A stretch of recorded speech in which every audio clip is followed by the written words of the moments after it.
जी अस्सलाम वालेकुम। यासीन आपके साथ हाजिर है मॉर्निंग ब्रीफिंग में। आज 20 जनवरी तारीख है और दिन है पीर का, यानी मंडे का आज दिन है और 20th ऑफ जनवरी है। और सबसे पहले मैं ये आपसे ज़रूर कहूँगा कि अगर आपने इस यूट्यूब चैनल को अभी तक सब्सक्राइब नहीं किया तो इस पर सब्सक्रिप्शन का बटन होगा, वो आप प्लीज़ सब्सक्राइब ज़रूर कर लीजिए, क्योंकि ये उर्दू और सहल अंदाज में एक 5-10 मिनट के आपके साथ एक रब्ता कायम किया जाता है, जिसमें पूरी दुनिया का हाल अहवाल बताया जाता है और कोशिश ही की जाती है कि मुख्तसर वक्त में ज़्यादा से ज़्यादा जो टॉपिक्स हैं पूरी दुनिया के उसको कवर कर लिया जाए। अच्छा, बहरहाल आज बड़ा इंपॉर्टेंट दिन इस हवाले से हम ये कह सकते हैं कि आज अमेरिका में बैंक हॉलीडे है, स्टॉक मार्केटें बंद रहेंगी, इक्विटी मार्केट वहां पे बंद रहेंगी। उसकी वजह यह है कि मार्टिन लूथर किंग जूनियर के हवाले से वहां पर छुट्टी है।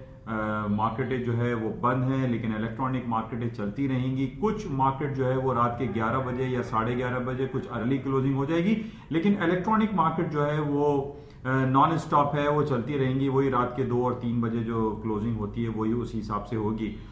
अच्छा, इस नॉर्मली हमने देखा है कि जब भी अमेरिका में कोई मार्टिन लूथर किंग की हॉलीडे हो या मेमोरियल डे हॉलीडे हो या लेबर डे की छुट्टियां हो, इसमें मार्केटें खुली रहती हैं, इसमें बंद नहीं होती हैं। इलेक्ट्रॉनिक मार्केट जो है वो चलती रहती हैं, क्योंकि कुछ बैंक हॉलीडे किसी स्टेट में होता है, कहीं नहीं होता है। कुछ स्टॉक इंडिसेस जो है वो खुले हुए होते हैं, कुछ कमोडिटी मार्केट जल्दी बंद हो जाती हैं, तो ये मिक्स रिएक्शन रहता है। सिवाय 2 इंपॉर्टेंट छुट्टी जो होती हैं वो सालाना जो हॉलीडेज होती हैं, एक है that is Christmas day holiday, और इसके साथ ही जो न्यू ईयर हॉलीडे होता है, इसके अंदर मार्केटें तकरीबन 99% सब बंद रहता है। चाहे वो एशियन मार्केट हो, पाकिस्तान की मार्केट हो, इंडिया हो, यूरोप हो, अमेरिका हो, लैटिन अमेरिका हो, सारी मार्केटें जो इन 2 दिनों में यानी क्रिसमस एंड न्यू ईयर में बंद रहती हैं। लेकिन ये जो छुट्टियां आती हैं, जैसे आज मार्टिन लूथर किंग की छुट्टी है, इसमें मार्केटें खुली रहती हैं, कोई ऐसी बंद नहीं होती। लेकिन वॉल्यूम मैटर करता है, क्योंकि बैंक्स जो है कहीं खुले कहीं बंद है, ये सिलसिला है। बहरहाल जो अर्ली मॉर्निंग में आपके साथ हाजिर हुआ था मार्केट प्रीव्यू के हवाले से, और उसमें मैंने आपसे ये कहा था कि कुछ टेंस हालात जरूर हैं अरब वर्ल्ड में, जिसकी वजह से सोने और चांदी की कीमतों में इजाफा हो सकता है। और बहुत ज्यादा इजाफा, मैंने आपसे ये कहा था कि कोई गैप से मार्केट ओपनिंग नहीं होगी। मार्केट माइट पॉसिबल थोड़ा सा करेक्शन पीरियड के लिए $2-3 डाउन हो और उसके बाद हायर साइड पे हो। जिस तरीके से जो सैटरडे संडे हमारे पास गुजरा है, इसमें 2 दिनों में हमारे पास सबसे ज्यादा जो हलाकतें हमने देखी हैं वो सऊदी अरब और यमन के जो बॉर्डर लाइन, मैंने आपसे कहा था कि जो यमन का नॉर्दर्न एरियाज है और सऊदी अरब का जो साउथ एरिया है, वहां पर ये यमनी फोर्सेस के दरमियान और सऊदी अरब की फोर्सेस के दरमियान जो है ये लड़ाई झगड़े होते रहते हैं। हजारों लाखों की तादाद में वहां पर कत्लेआम हो चुका है, और हमारी ये दुआ है कि ये हालात जल्द से जल्द बेहतर हो जाए, क्योंकि दोनों मुस्लिम कंट्री हैं और इनके दरमियान ये हालात रोनुमा नहीं होने चाहिए। अच्छा, इसके साथ ही मैंने आपसे जिक्र किया था कि जो लेबनान है वहां पर भी बहुत प्रोटेस्ट हो रहा है। लेबनान के साथ इराक में काफी कशीदगी हम देख रहे हैं, और काफी अरसे से वहां पर जो यंग जनरेशन है वो सड़कों पर निकली हुई है, स्टूडेंट सड़कों पर निकले हुए हैं बगदाद इराक में, और जलाओ घिराओ का माहौल जैसा बना हुआ है। हालांकि हम ये जानते हैं कि ये दुनिया की दूसरी, तीसरी, चौथी जो ऑयल प्रोड्यूसिंग कंट्री है उसमें इसका नाम आता है, चाहे वो ईरान हो, इराक हो, सऊदी अरेबिया हो, यूएई हो। लेकिन इनमें हालात हम देखते हैं, खास तौर पे जो बगदाद है इसमें बड़े दगरगू हालात रहते हैं, और यही हुआ कि यमन में भी और बगदाद में, लेबनान में हालात जो है वो उनकी संगीनी हम देख रहे हैं, जिसकी वजह से सोने चांदी की कीमतें, जियोपॉलिटिकल सिचुएशन जो कि नेगेटिव है, इस वजह से भी ऊपर जा रहे हैं। और जो मैंने टेक्निकल ग्राउंड आपसे जिक्र किया था फ्राइडे को कि जनाब अगर फ्राइडे की क्लोजिंग जो है वो 1550 के ऊपर हो जाए या 1545 के ऊपर हो जाए, तो गोल्ड की टेक्निकल ग्राउंड पे तेजी दिखाई देती है, और कुछ यही सूरत हाल हो रही है। जैसे कि मैंने आपसे कहा था कि जब भी हम अपने पोर्टफोलियो को मैनेज करते हैं, यानी जब भी हम इस स्टॉक मार्केट में या कमोडिटी एक्सचेंज में या कमोडिटी मार्केट में किसी भी आइटम में, या करेंसी हो, उसके अंदर जब भी आप कोई ट्रेड करने जाएं, अपने पोर्टफोलियो को मैनेज करने की ख्वाहिश रखते हो, तो उसमें लाजमी आप जो है ना दोनों आइटम को देखें, दोनों बेसिक्स इंडिकेटर्स को देखें। बेसिक मकसद यह है कि जो टेक्निकल चार्ट्स हैं उनको भी आप मलूज़े खाते रखें, उनको जहन नशीन कर लीजिए, और उसके साथ साथ जो पैरेलल हमारे पास फंडामेंटल न्यूज चल रही होती है उसके हवाले से उस पर भी हमारी निगाहें मरकूज रहनी चाहिए। तो हम ये देख रहे हैं कि जो अरब वर्ल्ड में हालात हैं, या ईरान और अमेरिका के दरमियान जो हालात की संगीनी है, उसकी वजह से हम ये देख रहे हैं कि सोने की कीमतों में खातिर खा इजाफा ही हो रहा है। और पिछले 2 हफ्ते पहले जब कासिम सुलेमानी के हवाले से जो हलाकत हुई थी, उसमें हमने देखा था कि जब मार्केट एक खुली मंडे को मॉर्निंग तकरीबन $40 मार्केट ऊपर हो गई थी। इसी वजह से मैं आपके साथ जो संडे की नाइट होती है, जो मार्केट प्रीव्यू होता है, मैं इसीलिए आपके साथ हाजिर होता हूं ताकि मैं आपको ये आगाह करने की कोशिश करता हूं कि जनाब मार्केट में कोई ओपनिंग गैप हो सकता है या नहीं। और कुछ यही सूरत हाल हमने 3 जनवरी को जब वो हलाकत हुई और उसके बाद जब मार्केटें मंडे को खुली तो गोल्ड की मार्केटें ऊपर, स्टॉक मार्केटें तकरीबन 2 से 3% डाउन हो गई थी और लोगों के जहनों में यह आया कि जनाब अमेरिका की स्टॉक मार्केटें गिरती रहेंगी और जनाब जो गोल्ड की कीमतें हैं वो $1700-1800 हो जाएंगी। लेकिन मैंने उस दिन आपसे ये जिक्र किया था, खास तौर पर मैंने आपको समझाने की तमाम लोगों को कोशिश की थी कि it was simple an attack not a war. तो हमें इन चीजों को जहन में रखना चाहिए कि कहां अटैक है और कहां पे वॉर है। तो वॉर में तो जो सिचुएशन होती है तो उसमें तो पूरे मुल्क और पूरे जो रीजन होता है उसके अंदर वो सारे इन्वॉल्व हो जाते हैं और वो टेरिटोरियल वॉर जो है वो शुरू हो जाती है। लेकिन एक अटैक जो होता है सिंपल, उसका लॉन्ग रन में मार्केट उसका इतना ज्यादा नेगेटिव असरात बरकरार नहीं रखती। और यही कुछ हुआ कि जनाब 1612 का गोल्ड ने हाई किया और उसके बाद मार्केट 1535 तक नीचे आ गई थी। लेकिन टेक्निकल ग्राउंड में मैंने आपसे यही कहा था कि 1550 के ऊपर अगर गोल्ड रहता है तो इट विल गो मोर, क्योंकि जो जियोपॉलिटिकल सिचुएशन है, जो सियासी जोग्राफियाई तनाव है, उसके अंदर कमी जरूर आई है लेकिन वो इरेडिकेट, वो खत्म नहीं हुआ है। तो जिसकी वजह से हमने देखा कि सोने की कीमतें आज हायर साइड पे, क्योंकि जो जियोपॉलिटिकल सिचुएशन है वो काफी गंभीर दिखाई दे रहे हैं।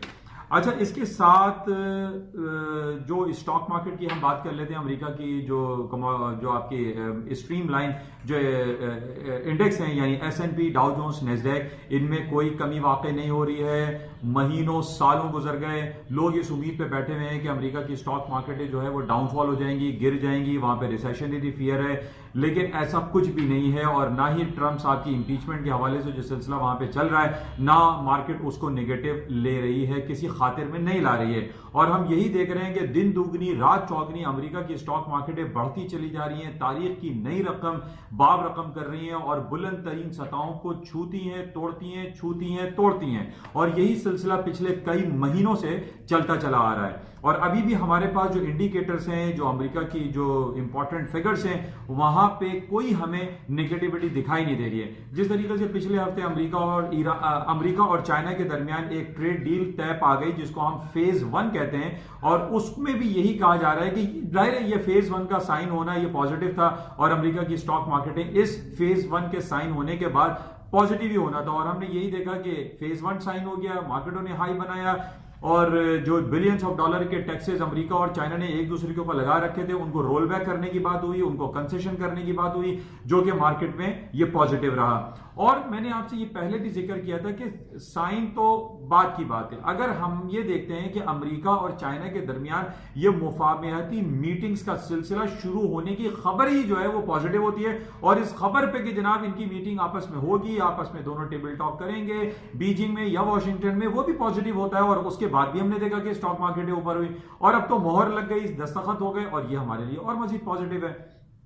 और इसी वजह से स्टॉक मार्केटें जो है वो डाउनफॉल नहीं हो रही हैं। अच्छा, इसके साथ ही अमेरिका की स्टॉक मार्केटें बढ़ने की जो दूसरी वजह, पिछले हफ्ते जुमेरात को एक बहुत बड़ा इवेंट हुआ अमेरिका की स्टॉक मार्केट में, और वो था दुनिया की चौथी यानी अमेरिका की चौथी बड़ी कंपनी जिसने $1 ट्रिलियन के क्लब को टच कर लिया, यानी उस क्लब में वो शामिल हो गई। इससे पहले एप्पल, अमेजॉन, माइक्रोसॉफ्ट, ये 3 कंपनी ऐसी थी जो कि $1 ट्रिलियन के क्लब में जा चुकी थी। अब इसके बाद आ गई है गूगल, जिसकी मदर फर्म है अल्फाबेट, वो भी अब $1 ट्रिलियन क्लब में पहुंच चुकी है। यानी इन 4 कंपनीज, और अगर हम फेसबुक को ले लेते हैं जिसका मार्केट कैपिटलाइजेशन इस वक्त तकरीबन $600 बिलियन है, और दूसरी कुछ कंपनियों को हम उठा लेते हैं, इंटेल है, नेटफ्लिक्स है, इनको अगर हम देखते हैं तो इनकी तकरीबन 600 से 700 बिलियंस ऑफ डॉलर यानी $6.5 ट्रिलियन का फंड ये मैनेज करती हैं, महज 3 और 4 और 5 कंपनी। और इसी के मध्य मुकाबिल अगर हम देखते हैं स्टॉक्स 50 यूरोपियन स्टॉक्स को, तो उनकी जो मार्केट कैप है वो $4.5 ट्रिलियन है। अब आप ये देखिए कि सिर्फ ये 4-5 कंपनीज ये आप अमेरिका की स्टॉक मार्केट को बूस्ट करने में, अप करने में, राइज करने में कितना अहम किरदार अदा कर रही हैं। और ये मुकाबला 5-6 कंपनी मुकाबला कर रही है यूरोपियन स्टॉक्स जो 50 स्टॉक्स कहलाते हैं, यानी इनका कोई मुकाबला है ही नहीं। जैसे मैंने आपसे पहले भी कहा था कि न्यूयॉर्क के स्टॉक एक्सचेंज, जिसको हम बिग बोर्ड भी कहते हैं, जिसको वॉल स्ट्रीट भी कहा जाता है, इसकी टोटल मार्केट कैपिटलाइजेशन आज की तारीख में तकरीबन $31 ट्रिलियन, यानी $31 ट्रिलियन इसकी मार्केट कैप है, जिसकी वजह से हम ये देख रहे हैं कि पूरी दुनिया में जो अमेरिका की स्टॉक मार्केटों में तेजी है वो मुसलसल बरकरार है और कहीं हमें नेगेटिव खबरें नहीं मिल रही हैं। अमेरिका के हालात में जिसमें सबसे इंपॉर्टेंट हमारे पास इंडिकेटर्स होता है उनका जीडीपी, वो बेहतरीन है, कहीं कोई निगेटिविटी नहीं है। उसके अलावा इंडस्ट्रियल प्रोडक्शन है, कैपेसिटी यूटिलाइजेशन है, पीपीआई है, प्रोड्यूसर प्राइस इंडेक्स है, सीपीआई है, कंज्यूमर प्राइस इंडेक्स है। इसके अलावा बेतहाशा जो जॉब रिपोर्ट है वो अच्छी हैं। तो हम नहीं कह पा रहे हैं, नहीं कह सकते कि अमेरिका की स्टॉक मार्केटें डाउनफॉल का शिकार होंगी। और आज भी हम ये देख रहे हैं कि हालांकि आज अमेरिका में मार्टिन लूथर किंग के हवाले से वहां छुट्टी रहेगी, bank holiday, stock market, equity market बंद है, लेकिन उसके बावजूद जो इलेक्ट्रॉनिक मार्केट है वो हायर साइड पे है, प्लस है, ग्रीन टेरिटरी में चल रही हैं। तो जो हालात हैं, जो फिगर्स हैं, वो तमाम प्लस हैं, बेहतरीन है। अच्छा, इसके अलावा ये अर्निंग सीजन चल रहा है। मैंने आपसे पहले भी कहा था कि ये जो 2019 का फोर्थ क्वार्टर खत्म हुआ है उसकी अर्निंग का सीजन ये जनवरी में शुरू हो जाता है और बहुत सारी अर्निंग रिपोर्टें आ रही हैं, लेकिन चूंकि जैसे मैंने आपसे कहा कि आज अमेरिका बंद जैसा है तो इस वजह से उसकी कोई बड़ी रिपोर्ट हमारे पास नहीं है। अच्छा, इसके साथ कुछ बात कर लेते हैं बरतानिया की। बरतानिया में आजकल न सिर्फ ब्रेक्जिट के हवाले से मसला खड़ा हुआ है, बल्कि अब एक नया सिलसिला शुरू हुआ है जिसका एक नया नाम पड़ गया है, मैग्जिट। अब मैग्जिट क्या है? जिस तरह ब्रिटेन एग्जिट को हमने बरतानिया ब्रेक्जिट कहा, यानी ब्रिटेन एग्जिट तो ब्रेक्जिट हो गया, अब मैग्जिट का नाम आ गया है। मेगन एग्जिट कर रही है किसको? हैरी को। अब हैरी और मेगन का बरतानिया के तख्त ताज से अलहदा हो जाना, उनको रॉयल फैमिली से उनको वो खुद विड्रॉ हो गए। अब वो कहते हैं कि वो कनाडा में जाके रहेंगे और एक आम जिंदगी गुजारेंगे। इसकी वजह से वहां की जो रॉयल फैमिली है उनके अंदर थोड़ा सा एक फैमिली डिस्प्यूट दिखाई देता है, क्योंकि हैरी का, बहरहाल वो शहजादा है, प्रिंस है, और विलियम उसका बड़ा भाई है, उसका वहां से निकल जाना, रॉयल फैमिली से चले जाना, ये भी थोड़ा सा एक नेगेटिव इंपैक्ट आता है।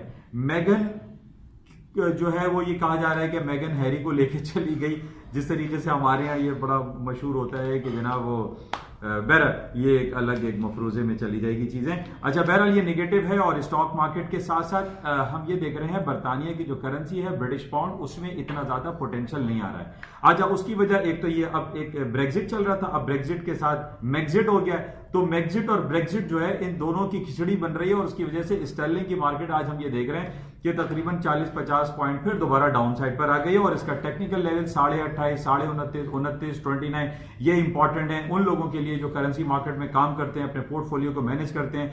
29 के लगभग आप देख लीजिएगा, अगर समझ में आए तो वहां पर आप बाइंग अपॉर्चुनिटी गेन कर सकते हैं। अदरवाइज हम मैग्जिट और ब्रेक्जिट में भी बीच में फंसे हुए हैं। अच्छा, इसके साथ ही जो हमारे पास कुछ पाकिस्तान की स्टॉक के बारे में बात कर लेते हैं। और सबसे ज्यादा इंपॉर्टेंट हमारे पास जो कहानी चल रही है वो FATF है, फैटेफ फाइनेंशियल एक्शन टास्क फोर्स के हवाले से बीजिंग में मुलाकात हो रही है और कोशिश ये की जा रही है कि पाकिस्तान जो ग्रे लिस्ट में अभी तक इंटैक्ट है उसको खत्म किया जाए, निकाला जाए और ग्रीन लिस्ट में पाकिस्तान को लाया जाए। उम्मीदें बहुत ज्यादा हैं और पाकिस्तान ने अमेरिका से भी इस बात के लिए रिक्वेस्ट की है कि उसको ग्रे लिस्ट से निकालने में अपना अहम किरदार अदा करे।